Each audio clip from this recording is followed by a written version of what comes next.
Selamat malam, selamat kembali berjumpa dalam ringkasan singkat Sekolah Sahabat Harian Jemaat Yesodipuro. Hari ini saya akan membawakan penghakiman eksekutif hari Rabu tanggal 21 Desember. Marilah kita berdoa sebelum kita belajar bersama-sama. Bapa di surga, terima kasih Bapa, berkat melimpah dalam kehidupan kami. Mohon ampun dosa pelanggaran yang telah kami perbuat melawan kehendak-Mu ya Bapa. Biarlah kiranya kami dapat mengerti intisari dari pelajaran ini dan dapat kami praktekkan dalam kehidupan kami hari lepas hari. Berkati kami, buka mata pikiran kami, agar kami dapat menerima pelajaran ini dengan baik. Di dalam nama Tuhan Yesus kami berdoa dan mengucap syukur. Amin. Penghakiman eksekutif. Sini akan saya bacakan. Selama abad pertengahan ada kecenderungan kuat untuk menggambarkan Allah sebagai hakim yang kejam dan menghukum. Saat ini kecenderungannya adalah untuk menggambarkan Dia sebagai Bapa yang penuh kasih dan permisif yang tidak pernah menghukum anak-anaknya.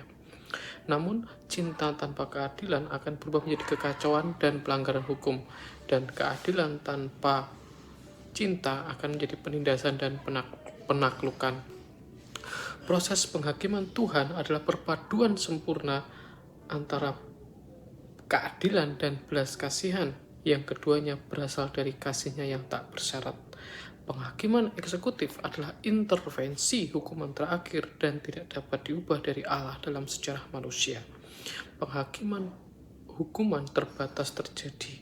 Misalnya, pengusiran iblis dan malaikat pemberontak dari surga, pengusiran Adan dan Hawa, kehancuran Sodom dan Gomora, kematian anak sulung di Mesir, dan kematian Ananias dan Safira. Jadi tidak mengherankan bahwa akan ada penghakiman eksekutif orang jahat pada akhir sejarah manusia. Jadi kita lihat di sini dari pelajaran kita sepanjang minggu ini terkait penghakiman, di mana judul satu pelajaran triwulan ini adalah harapan masa depan. Kenapa kita belajar penghakiman? Penghakiman eksekutif ini adalah salah satu bentuk penghakiman yang sedang terjadi, yang nyata dalam kehidupan kita dan sementara terjadi. Apakah penghakiman eksekutif ini? Penghakiman eksekutif adalah intervensi hukuman terakhir dan tidak dapat diubah dari Allah dalam sejarah manusia. Ini adalah permusuhan antara kebaikan dan kejahatan, antara yang buruk dan yang baik. Ini sudah selayaknya terjadi, dan ini yang terjadi.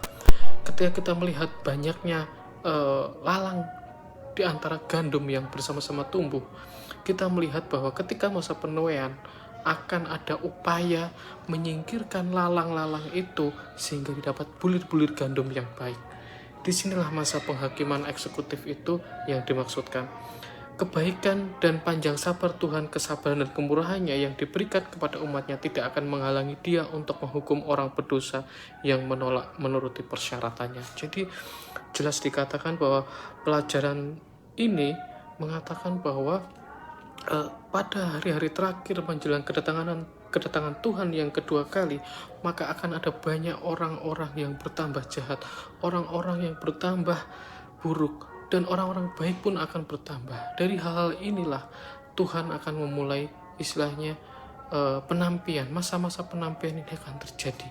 Banyak hal-hal yang terjadi dalam kehidupan kita, di sekeliling kita, yang mana ini untuk menguji kita, apakah iman kita benar-benar nyata dalam Tuhan atau tidak. Apakah kita bisa selamat dari penghakiman ini?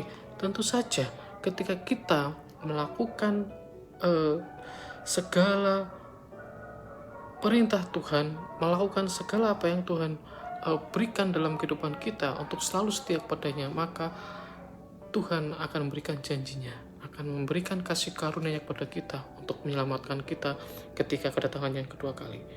Biarlah kiranya pelajaran singkat ini menjadi salah satu contoh nyata bahwa Allah itu adalah kasih, Allah itu adalah adil dalam kehidupan kita. Kita selalu bersyukur bahwa kita mempunyai Allah yang hidup. Dalam nama Tuhan Yesus kami berdoa dan mengucap syukur. Amin.